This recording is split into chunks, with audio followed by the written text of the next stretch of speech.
This is the most meta thing I've ever experienced. Not everyone can have a mansion of a house. Not everyone can even necessarily have a home theater room. And these are things that we can simulate to some degree in virtual reality. VR is stepping into the shoes of someone else, or driving a spaceship and talking with friends. This seems so real, dude. The water on the windshield.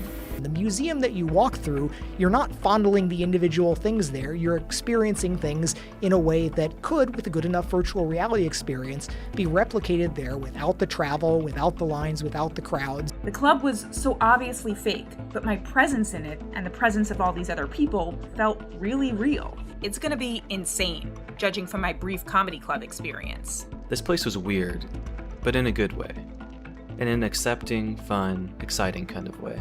I'm not quite sure why, but I quickly became addicted to the wacky virtual worlds of VR chat. I don't think that there's anything wrong with putting a ton of hours into a game, but there's also people living in VR and sleeping in VR and doing everything in VR. And at that point, you really have to think about what are your actions doing to you, but also to the people around you. Everybody points towards, there's this piece of art that goes around the internet of this sort of dystopian kid in the corner, drooling with glass goggles on with rainbow pictures on them. And it's a terrible looking place.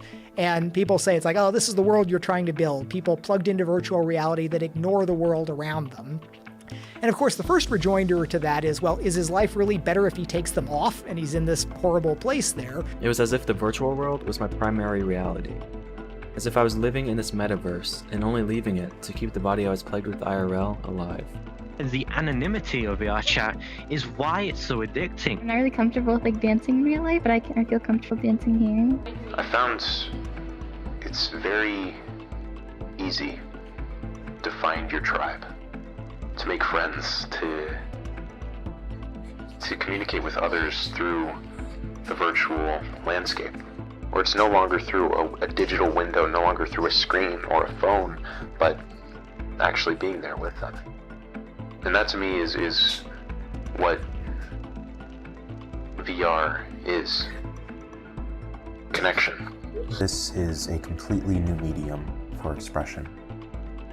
Before we would have a canvas and we could have amazing painters, Picasso, Dali, but now we have amazing artists that are now able to paint their dreams, paint their ideas into a 3D world. VR is constantly going to be getting cooler, and the IRL is frankly going to constantly seem crappier and crappier because of so many things. It's really hard not to get existential when you live in the world that we live in, and kind of part of being human is being existential. But even with all of that in mind, and even with how cool VR is, don't neglect your IRL, please. It's so important to even just take a walk and appreciate nature, or if you can't do that, just take a step outside and breathe in the air. IRL is so cool too. One thing we cannot replicate is nature. We can do it visually and auditorily, but there's something about the energy of outside